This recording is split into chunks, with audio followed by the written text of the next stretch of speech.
कौमी एकता का यहाँ नज़ारा पेश किया, उसके लिए भी मैं आप सबको बहुत बहुत बधाई दूँ। बहुत बहुत आप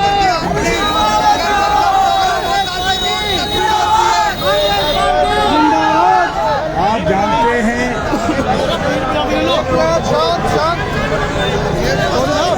आपको ज़्यादा आप जानते हैं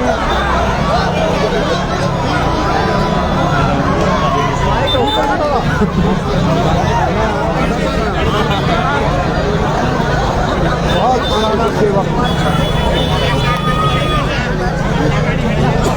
मैंने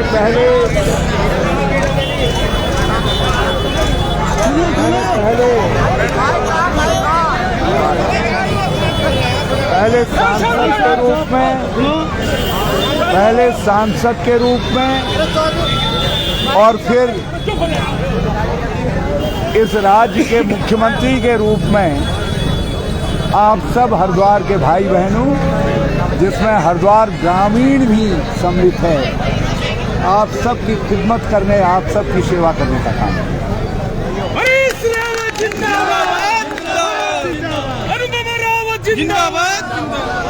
आप सब बहुत अच्छी तरीके से जानते हैं, जब मैं आपका एमपी था तब मैंने आपके लिए पार्लियामेंट और दिल्ली में सरकारी बंगलों के दरवाजे खोल के रखे थे नहीं। और जब मैं मुख्यमंत्री बना तो आप सब के लिए मैंने मुख्यमंत्री आवास के दरवाजे खोल करके रखे। कभी बंद रहे आपके लिए? आप में से मैं बहुत सारे चेहरों को जानता हूं जो हमारे चूल्हे के अंदर तक भी आते थे ना। और एक बात मैं और कहना चाहता हूं, मेरे मुख्यमंत्री काल में सर्वाधिक फायदा यदि किसी ने लिया तो हमारे हरिद्वार ग्रामीण के भाई बहन हैं। मैंने हिंदू की भी उतनी ही सेवा की, मुसलमान की भी उतनी ही सेवा की, दलित की भी उतनी ही सेवा की, सैनी की भी उतनी ही सेवा की, मैंने पाल भाइयों की भी उतनी ही सेवा की। मैंने किसी की जाति नहीं पूछी। जो आया मेरे पास मैंने उसकी खिदमत करने का काम, उसकी सेवा करने का काम। हरीश रावत और आपको विकास की सौगातों से भी नवाजने का काम किया। और मुझे अब ये बताइए, आज आप में से कोई व्यक्ति मुख्यमंत्री के घर में पहुंच सकता है? नहीं। कोई पहुंच सकता है? तो आप भाजपा को वोट दीजिए। कोई पहुंच सकता है और नहीं पहुंच सकता।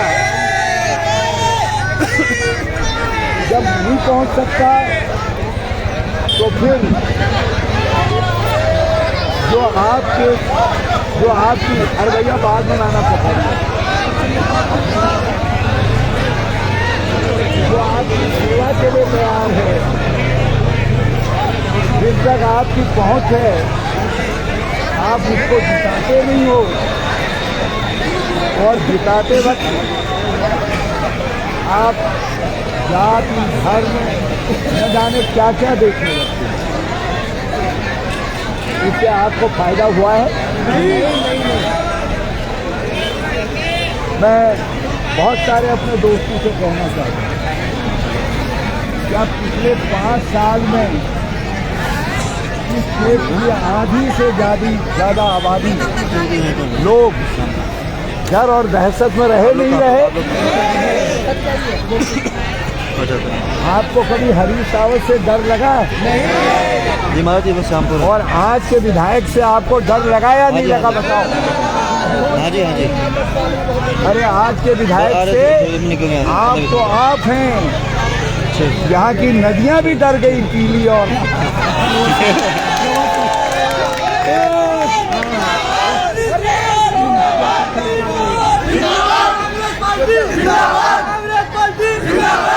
कहीं एक दो साल और मंत्री रह जाते तो यहाँ की पूरी बालू तो बालू, मिट्टी भी खोद करके कहीं और ले जाते। मैं गलत तो नहीं कह रहा हूँ? मैं गलत कह रहा हूँ तो बताइए। बालू आपका, मिट्टी आपकी, और फायदा कहाँ गया? हरियाणा। अरे वो भी इंसान है। साहब 900 ट्रक रोज निकलते हैं यहाँ से खनन के। मुझे बताओ कोई एक महीने में 36 करोड़ जो इस एरिया के सबसे बड़े हिंदू हैं वो भी बताएं, जो मुसलमान हैं वो भी बताएं, जो दलित वाले हैं वो भी बताएं। आपको कुछ फायदा हुआ? यदि 2 साल रहते तो आपके खेत खलियान की मिट्टी भी खोदते कहीं। मैं कुछ गलत तो नहीं बोल रहा हूँ? अरे भाई कुछ गलत तो नहीं कह रहा हूँ? हिंदू मुस्लिम सिख ईसाई। यदि आप चाहते हो कि जैसे 2014-15-16 में मुख्यमंत्री घर के दरवाजे आपके लिए खुले रहें, वहाँ कोई स्वागत करने वाला हो, कोई आपसे पूछने वाला हो, तो फिर हमारा रिश्ता आपसे बना रहना चाहिए। हरीश रावत कांग्रेस पार्टी। वोट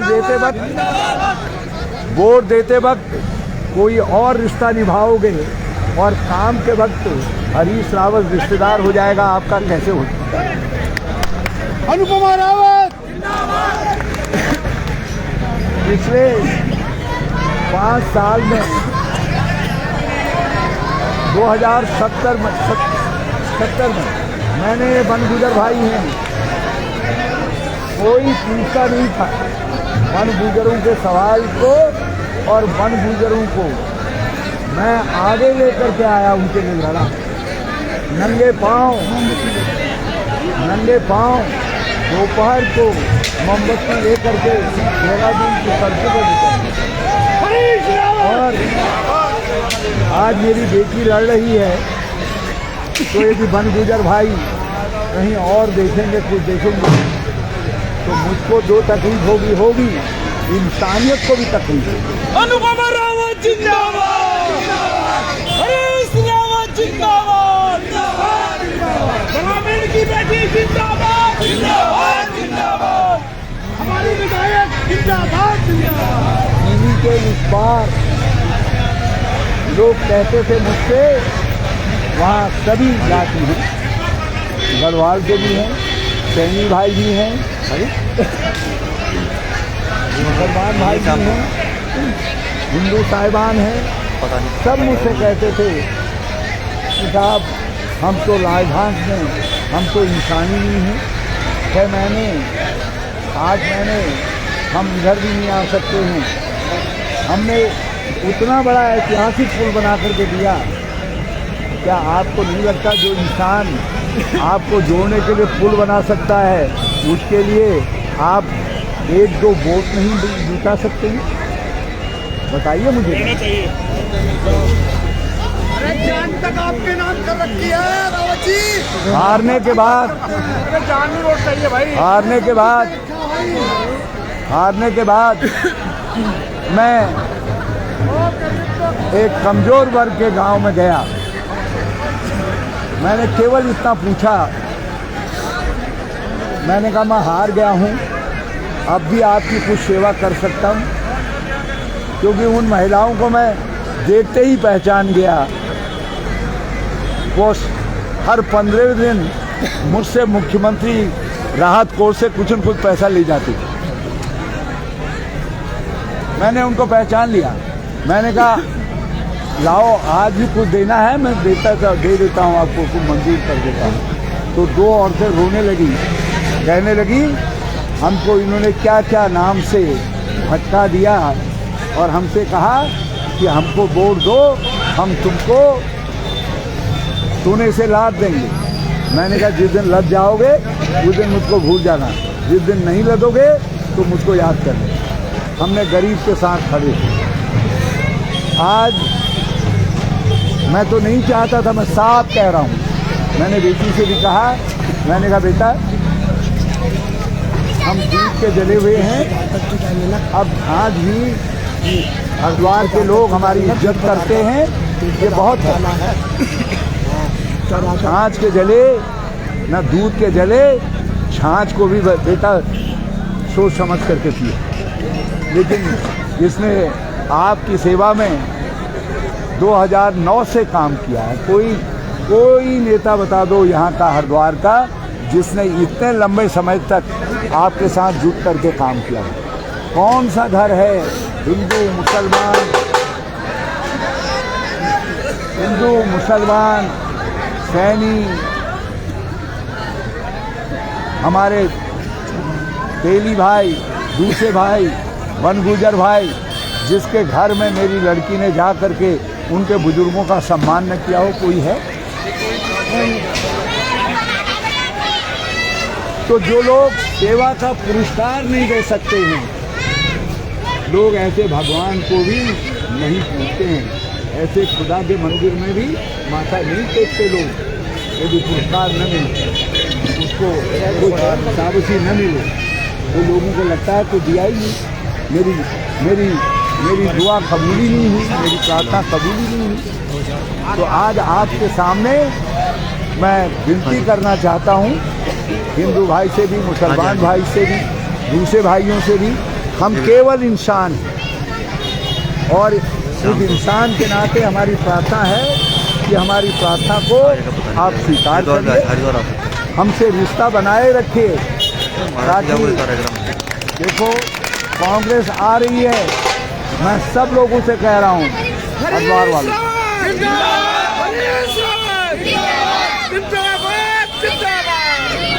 मैं हरिद्वार वालों से कह रहा हूँ, कांग्रेस आ रही है। मैंने आप सब से कहा था 2000 में भी, 2002 में भी कांग्रेस आ रही है, आपको यकीन नहीं आया, आपने दूसरी पार्टियों को वोट दिया, मगर कांग्रेस आई सत्ता में। आज मैं आपसे कहना चाह रहा हूं, कांग्रेस फिर सत्ता में आ रही है, फिर सत्ता में आ रही है, फिर सत्ता में आ रही है, लेकिन उसमें हरिद्वार की भागीदारी होगी या नहीं होगी? ये भी चुनाव में तय हो। उत्तराखंड का मुख्यमंत्री कौन होगा ये आप जानते हैं? एक बात बताओ, यदि बेटी के साथ खड़े नहीं होगे तो फिर बाप को कैसे नमस्कार करोगे? बेटी नहीं, हमारी धर्म की बहन है। तो ये गंभीर सवाल हैं। हमने बहुत चुनाव लड़े, जीते भी हारे भी, मगर हमने लोगों से रिश्ता नहीं किया। हम हारे लेकिन हमने रिश्ता नहीं तोड़ा। हम रोज कौमी एकता के लिए आवाज उठाते रहे। मैं जानता हूँ जब यहाँ के लोगों को डराया जाता था, जिन लोगों ने उनको हराने के लिए काम किया, जब मुझसे नाराजगी दिखाई चुनाव के दिनों में, जब वो भी मेरे पास आए तो मैंने सरकार को और पुलिस को धमका करके उनकी आवाज़ को सुना और उनका भी काम करना। अब आज इतने साल की मेरी जिसमें मैंने सबको बराबर समझा है, इंसान समझा है। आज जिसकी परीक्षा है ये मेरे ही चुनाव लड़ने में या मेरी बेटी के चुनाव लड़ने में। हाँ, कौन सी टीम के हो? मैंने तो आपको अपना सगा समझा और आपने मुझे सफीरा समझ लिया, मुझको पढ़ाया वहाँ पे ना। तो ये जवाब जो है उन भाइयों को देना है, उनको देना है जो इस बात को समझते हैं। आज मेरा इम्तिहान नहीं है आज अनुपमा रावत का इम्तिहान नहीं है, हमारे यहाँ के वोटर्स का भी इम्तिहान है, आपको यहाँ के विकास का भी इम्तिहान है। फिर मत कहना मुझसे 2017 में मार्च के महीने में मुझे हराने के बाद आप कहते थे बड़ी गलती होगी, गलती सुधारेंगे, 5 साल गलती सुधारेंगे और 5 साल बाद जब मौका आएगा तब कोई जो है उठ करके खड़ा होगा। रातों रात बीएसपी का टिकट क्यों बदले? बताओ मुझको, कोई बताओ। मेरे यदि दलित भाई भी सुन रहे हैं तो मैं उनसे पूछना चाहता हूँ, ये टिकट जो बीएसपी का बदला है ये क्या भाजपा को हराने के लिए बदला है? हराने के लिए बदला है तो हम साथ हैं, और यदि ये टिकट कांग्रेस को हराने के लिए बदला है तो फिर आप फैसला करो कि बीएसपी किसकी मित्र है, ये हाथी वाले किसके मित्र हैं, या इनसे सवाल करिए। जब रुपये में टिकट का सौदा होगा तो फिर सेवा का सौदा किसमें होगा भैया? या बताइए मुझे, समझाइए। तो आज ये सवाल बड़ा सवाल है, 2 सवाल। एक तो कब तक जो इंसानियत के लिए काम करते हैं, जो सबकी खिदमत करते हैं, आप उनकी न सुन करके ये खाना फूसी के तौर पर बिरादरी, जाति, धर्म के नाम पर वोट कब करते? आप पेट के नाम पर वोट दीजिए। दूसरा सवाल है कि ये रातों रात बीएसपी का टिकट बदलने वालों को आप क्या समझते हैं? इनको आप अपना हितैषी समझते हैं? और नहीं है तो कभी कभी अपना सड़ा हुआ अपना हाथ का अंगुली कोई सड़ जाती है, उसको भी काट करके फेंकना पड़ता है। इस समय फेंकिए ऐसे लोगों को, अलग हटाइए और कांग्रेस के साथ आइए। और हमारा वादा है आप सबसे,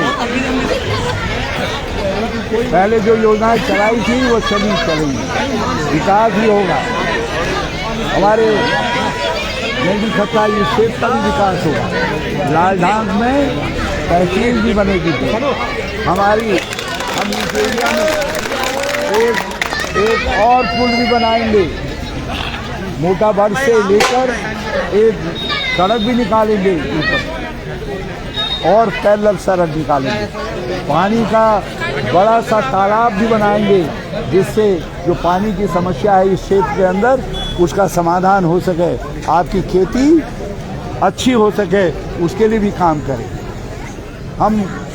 हमने ITI खोला था, उसको और बढ़िया करेंगे। हमारे जो बोक्सा भाई हैं उनके कल्याण के लिए भी योजनाएं बनाएंगे, सब कुछ करेंगे।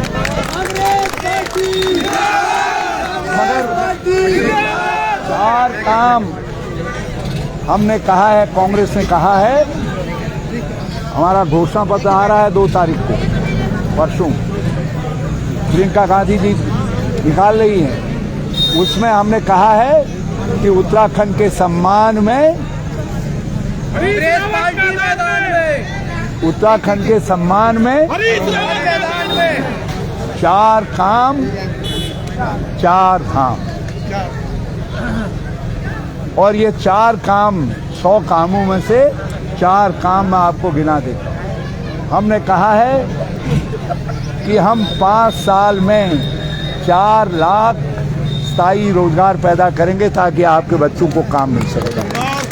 कितने लोग हैं सुन लो ना, सबको फायदा होगा। दूसरी बात हमने कही है, चिकित्सा सुविधाएं पहुंचेंगी गांव गांव, द्वार द्वार। हम ये स्वास्थ्य सेवाओं को सुधारेंगे।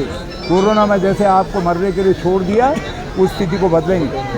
तीसरा काम हमने कहा है 5 लाख गरीब परिवारों को छाटेंगे, 5 लाख गरीब परिवारों, कमजोर परिवारों जिनकी आमदनी कम है, जो कोरोना काल में बर्बाद हो गए हैं। यदि जरूरत पड़ी संख्या और बढ़ा देंगे, मगर 5 लाख परिवारों को हर साल देंगे रुपया 40,000। क्या देंगे? 5 लाख परिवारों को हर साल देंगे रुपया 40,000। और आखिरी बात मैं आपसे कहना चाहता हूँ, आखिरी बात, लाओ लाओ कांग्रेस सरकार, लाओ लाओ कांग्रेस सरकार। गैस का सिलेंडर नहीं होगा 500 के, लाओ लाओ कांग्रेस सरकार, गैस का सिलेंडर नहीं होगा 500 के।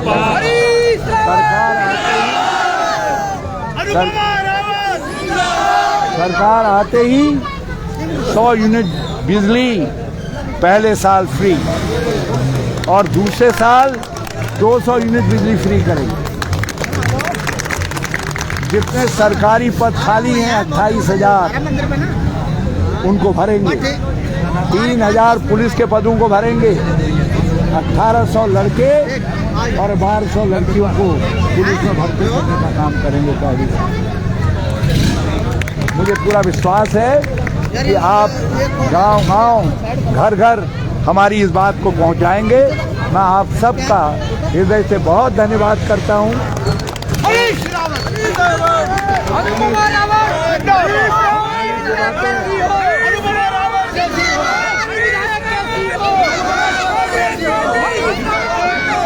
मैंने जो बातें आपसे कही हैं, उन बातों को जरा मनन करना और आपको लगता है कि हरीश रावत आपके काम आएगा तो मेरी बेटी को आप इस बार यहाँ से विधायक बना करके 2017 में जो कुछ भी हुआ वो सब को भुला दूंगे। तो इसको आज यहाँ से, और मैं आपके, मेरी बेटी है, मैं तो राज्य भर में चुनाव प्रचार में जाऊँगा, इसको मैं आपके पास छोड़ के जा रहा हूँ, इसको जिता करके विधायक बना। Thank you.